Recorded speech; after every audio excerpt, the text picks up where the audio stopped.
شهر رمضان الذي أنزل فيه القرآن هدى للناس وبينات من الهدى والفرقان.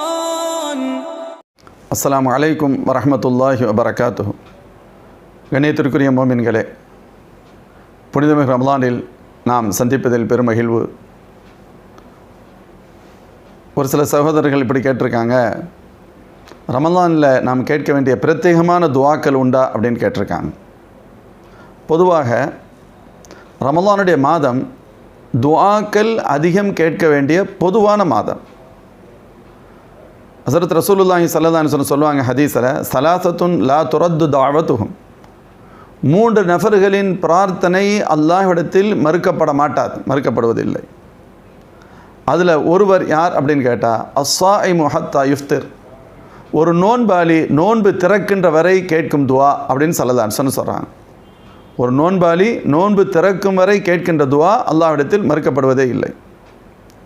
அப்போ நோன்பு வைத்திருக்கின்ற நிலையில் நாம் அல்லாஹ்விடத்தில் நம்முடைய தேவைகளை கேட்க வேண்டும்.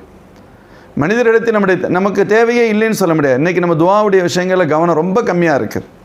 எந்த அளவுக்குன்னு கேட்டால், துஆ இஃப்தாருடைய நேரம், பொதுவாக நோன்பாளி நோன்பு வைத்திருக்கின்ற முழு நேரமும் துஆ ஒப்புக்கொள்ளப்படுகின்ற நேரம். இஃப்தாருடைய நேரம் மிக முக்கியமான நேரம். அந்த நேரத்தில் நம்முடைய இஃப்தாருக்கான பொருட்களை சேகரிப்பதிலும் அதை ஒருங்கிணைப்பதிலும் அதன் மீது கவனம் செலுத்துறதில் நம்ம நேரம் நிறைய போகிறதே தவிர, அந்த நேரத்தில் துஆ செய்யணுங்கிறது ரொம்ப கம்மியாக இருக்குது. அதனால் பொதுவாக துஆ அதிகம் செய்யப்பட வேண்டும். இது ஒரு பொது கருத்து. இஃப்தாருடைய நேரத்தில் இன்னும் அதிக கவனத்தில் இருக்கணும். அந்த நேரத்தில் கேட்கப்படுகின்ற துஆ அல்லாஹ்விடத்தில் மக்பூலானது. அல்லாஹ் பார்க்குறேன், ஏன் அடியான் காலையில் ஒரு 4 மணி 4:15 இவ்வளோ நேரம் வரைக்கும் 14 மணி நேரத்தை கடந்து எனக்காக நோன்பு இருந்துக்கான். அவனுக்கு தாகம் எடுத்தது தண்ணீர் குடிக்கலை, பசி எடுத்தது சாப்பிடலை, ஹலாலான கணவன் மனைவி ஆனாலும் அவங்களுக்கு மத்தியில் உறவு இல்லை, இவ்வளவையும் எனக்காகத்தானே தாங்கினா. அப்போ என் அடியான் என் கேட்குறத நான் கண்டிப்பாக கொடுத்துருவேன். இதுதான் ரப்பின் நிலை. அல்லாஹ் கண்டிப்பாக தருவான். ஆனால் நாம் கேட்குறதுல இன்னும் நம்ம குறைவு செய்கின்றோம். அல்லது நமக்கு தேவையே இல்லை அப்படின்னு நினைக்க முடியுமா அப்படின்னு கேட்டால் அப்படியும் இல்லை. நமக்கு இம்மை மறுமையுடைய தேவைகள் ஆயிரக்கணக்கான தேவைகள் உண்டு. நம்முடைய ஈமான் பாதுகாக்கப்படணும். முதல்ல அல்லாஹ் இடத்துல கேட்குறது பாதுகாப்பான ஈமான் வேண்டும். சாலிஹான அமல்கள் செய்வதற்கு தௌஃபீக் வேண்டும். பாவங்களை விட்டு விலகி இருக்கக்கூடிய வாழ்க்கை வேண்டும். சாலிஹான மனைவி மக்கள் வேண்டும். நல்ல மனைவி மக்கள் வேண்டும். ஹலாலான பொருள் வேண்டும். இன்றைக்கி ரிஸ்க்கு யார்ட்டையும் போய் நம்ம தேவையாகி விட முடியாது. அல்லாஹ்ட்ட நம்ம கேட்கணும், யா அல்லாஹ், உன்னை தவிர்த்து வேறு யாரிடத்திலும் தேவையாகாமல் எங்களை பாதுகாத்துக்கொள். எப்படி உனக்கு ஹஸரத் கௌஸலல்லாஹு ரலியல்லாஹு அன்ஹு சொல்லுவாங்க, உனக்கு மட்டும்தான் எப்படி சஜிதா செய்ய வேண்டும் என்று எங்களுக்கு நீ சொல்லி இருக்கின்றாயோ, எங்களுடைய முகத்தை உன் அல்லாது வேறு யாருக்கும் சிரம்பணியாமல் பாதுகாத்திருக்கின்றாயோ, அதே போன்று எங்களது கரங்கள் வேறு யாரிடத்தில் நீளாமல் பாதுகாத்து கொண்டு கேட்பாங்க. அல்லாஹ் இடத்துல கேட்கணும். அல்லாஹ்ட்ட கேட்போம், ரிஸ்க்கு கேட்போம். அல்லாஹ்ட்ட ரிஸ்க் அல்லாஹ் ரப்பு கொடுத்துட போகிறான். நம்முடைய கையில் அல்லாஹ் பரக்கத் செய்வான். கணவனுடைய கையில் அல்லாஹ் பரக்கத் செய்வான். பிள்ளைங்களுடைய கையில் அல்லாஹ் பரக்கத் செய்வான். யாரிடத்துலையும் தேவையாகணும். அப்போ ஹலாலான ரிஸ்க்கிற்காக அல்லாஹ்விடத்தில் கேட்பது. உடல் ஆரோக்கியம் அல்லாஹ்விடத்தில் கேட்கணும். உடல் ஆரோக்கியத்தை ரப்பிடத்தில் கேட்கணும். இன்றைக்கி ஆரோக்கியம் எவ்வளோ பெரிய பிரச்சனையாக இருக்கிறது. நோய் நொடியினால் பாதிக்கப்படாதவர்களே இல்லை என்ற அளவிற்கு நாம் நிறைய பேர் இருக்கின்றோம். நோய் நொடியினால் மிகப்பெரிய பாதிப்புகள். அப்போ அந்த பாதிப்புகள்லேருந்துலாம் அல்லாஹ்விடத்தில் நம்ம என்ன செய்யணும்? பாதுகாப்பு தேடணும். யா அல்லாஹ், வறுமையிலிருந்து பாதுகாப்பு, நோய் நொடியிலிருந்து பாதுகாப்பு, கணவன் மனைவியுடைய குடும்ப சண்டைகளிலிருந்து பாதுகாப்பு, பிள்ளைகளுடைய தீய பழக்க வழக்கங்களிலிருந்து பாதுகாப்பு. குழந்தைகள் இல்லை என்று கவலைப்படுறவங்க பல பேர் இருக்கிற பிள்ளைங்க மனம் போன போக்கில் ஒரு மாதிரியாக போய்கிட்டு இருக்கிறாங்க. அவங்களுடைய நடவடிக்கைகளே சரியில்லை என்று இரத்த கண்ணீர் அடிப்பவர்கள் உண்டு. இப்படி நமக்கு எத்தனையோ தேவைகள் உலகியல் ரீதியாகவும் உண்டு. நம்முடைய இல்லங்களில் இருக்கக்கூடிய வயதிற்கு வந்த பெண்கள், வயதிற்கு வந்த ஆண்கள் திருமணம் முடிக்க முடியாமல், ஒரு சரியான ஜோடி பொருத்தம் கிடைக்காமல் இயங்குபவர்கள் எத்தனை பேர்? திருமணத்திற்கு தடை பொருளாதாரம் மட்டுமே என்று கருதி கொண்டிருக்கின்றோம். பொருளாதாரம் இல்லாமல் திருமணத்திற்கு தடையாக இருப்பவர்கள், திருமணம் செய்ய முடியாமல் இருப்பவர்கள் எத்தனை பேர்? பொருளாதாரம் இருக்கிறது, ஒரு முறையான திருப்தியான ஜோடி கிடைக்காமல் திருமணத்தை முடிவு செய்ய முடியாமல் இருப்பவர்கள் எத்தனை பேர்? இப்படி நாம் உள்ளுக்குள்ளே போய் பார்த்தோம் அப்படின்னு சொன்னால் எவ்வளவோ தேவைகள் நமக்கு இருக்கின்றன. இந்த தேவைகளை ஃபுல்லாக யார்கிட்ட கேட்குறது? ரப்பிட தான் கேட்கணும். அல்லாஹ் இடத்துல தான் கேட்கணும். அல்லாஹ் இடத்துல கேட்பதற்கு எல்லா நேரத்திலும் கேட்கலாம். ரமலான் மிக ஏற்றமான நேரம், ரமலானுடைய காலம். அல்லாஹ் இடத்துல இதே போல் மறுமையுடைய விஷயம், மறுமையில் நம்முடைய ஈமானுடைய பாதுகாப்பு, கலிமாவோட மரணம், எந்த நேரத்தில் எப்படி மரணங்கள் வருதுன்னே தெரியலை. அல்லாஹ்விடத்தில் கேட்கணும், யா அல்லாஹ் துர்மரணங்களை விட்டு எங்களை பாதுகாத்து, தீய மரணங்களை விட்டு எங்களை பாதுகாத்து வை, நல்ல மரணங்களை கொடு, கலிமாவுடன் கூடிய மரணங்களை கொடு. அல்லாஹ்விடத்தில் கேட்கணும். எப்படி மவுத்தாகத்தான் போகிறோம், அது பயப்படுறதுக்கு விஷயம் அல்ல. கலிமாவோடு மரணிக்கக்கூடிய நசீபை கொடு. யா அல்லாஹ் எங்களுக்கு சொர்க்கத்தை நசீபாக்கு. யா அல்லாஹ் எங்களை நரகத்திலிருந்து பாதுகாப்பு கொடு. அல்லாஹ்விடத்தில் அழுது மன்றாடி கேட்கணும். உரிமையோடு கேட்கலாம், எப்படியும் கேட்கலாம். நம்முடைய ரப்ப அல்லவா அவன். சில பெரியார்கள், சில ஷாஃபி மதுஹபுடைய ஜும்மா மஸ்ஜிதுகளில் அந்த ஜும்மா தொழுகைக்கு பின்பு துவா செஞ்சுட்டு ஒரு பைத் அரபியில் படிப்பாங்க. இலாஹி லஸ்துலில் ஃபிர்தௌசி அஹ்லா வலா அக்வா அலா நாரில் ஜஹீமி ஃபஹப்லி தௌபதன் வக்ஃபிர் துனூபி ஃபஇன்னக காஃபிருத் தன்பில் அதீமி இலாஹி லஸ்துலில் ஃபிர்தௌசி அஹ்லா. யா அல்லாஹ் நான் சொர்க்கத்திற்கு தகுதி இல்லை. அப்போ நரகத்துக்கு போயிரு. வலா அக்வா அலா நாரில் ஜஹீம். யா அல்லாஹ் நரகத்தை தாங்கும் சக்தியும் இல்லை. நம்மளே சொல்கிறோம் சொர்க்கத்துக்கு தகுதியும் இல்லை. அல்லாஹ் இடத்துல பேசுகிறது. சொர்க்கத்துக்கு தகுதி நரகத்துக்கு பார்ப்பான், இல்லை நரகத்தை தாங்கும் திறனும் இல்லை. நரகத்தை தாங்க முடியாது. நாங்கள் கொசுக்கடியை தாங்க முடியாது ஆளுக்கு, நாங்கள் அப்படி நரகத்தின் நெருப்பை தாங்க முடியும். அப்போ என்னதான் செய்ய சொல்கிற? ஃபஹபிலி தௌபதம் வக்ஃபிர் துனூபி. இந்த நரகத்திற்கு செல்வதற்கோ சொர்க்கம் கிடைக்காமல் போவதற்கு காரணம் எங்களது பாவங்கள் தானே. யா அல்லாஹ் எங்களது பாவங்களை அனைத்தையும் நீ மன்னித்து எங்களுடைய தௌபாவை ஏற்றுக்கொண்டு விடு. எங்களுடைய தௌபாவை நீ ஏற்றுக்கொண்டு விடு. ஏற்றுக்கொண்டு எங்களுடைய தௌபாவை நீ ஏற்றுக்கிட்டேன்னு சொன்னால், எங்களுடைய பாவங்களெல்லாம் நீ மன்னிச்சிட்டேன்னு சொன்னால் ஆட்டோமேட்டிக்காக பிரச்சனை எல்லாம் சால்வ் ஆயிரும்.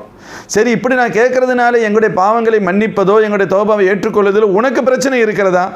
இன்னக்க காஃபிருத் தன்பில் அதீம். உனக்கு ஒரு பிரச்சனையும் இல்லை. நீ எவ்வளோ பெரிய பாவங்களையும் மன்னிக்கக்கூடிய ரப்பு. நீ அருளாளன், அன்பாளன், கருணையாளன், நீ மன்னிப்பாளன். யா அல்லாஹ் இப்படி அல்லாஹ்விடத்தில் அன்போடும் அதாவது உரிமையாக பேசி கேட்பான். ஹஸரத் அலியுன் கரமல்லாஹ் அல்லாஹ்ட்ட சொல்லுவாங்க, ஒரு இதில் வரும், இலாஹி அப்துகல் ஆசி அத்தாக்கா முகர்ரம் பிஸ்துனூபி வகத்தாக்கா. அது கேட்குறாங்க, யா அல்லாஹ் ஒரு பாவியான அடியான் உடைய வாசலுக்கு வந்திருக்கிறேன். பாவியான அடியான் உடைய வாசலுக்கு வந்திருக்கிறேன். நான் பாவம் செஞ்சுட்டேன்னு ஏற்றுக்கிட்டு தான் வந்திருக்கேன். நான் பாவம் செய்யலைன்னு சொல்லலை. நான் பாவம் செஞ்சுருக்கேன். நீ மன்னிக்கிறதுக்காக உன்னிடத்து நான் வந்திருக்கேன். நீ அந்தலிதாக்க அகுலுன்.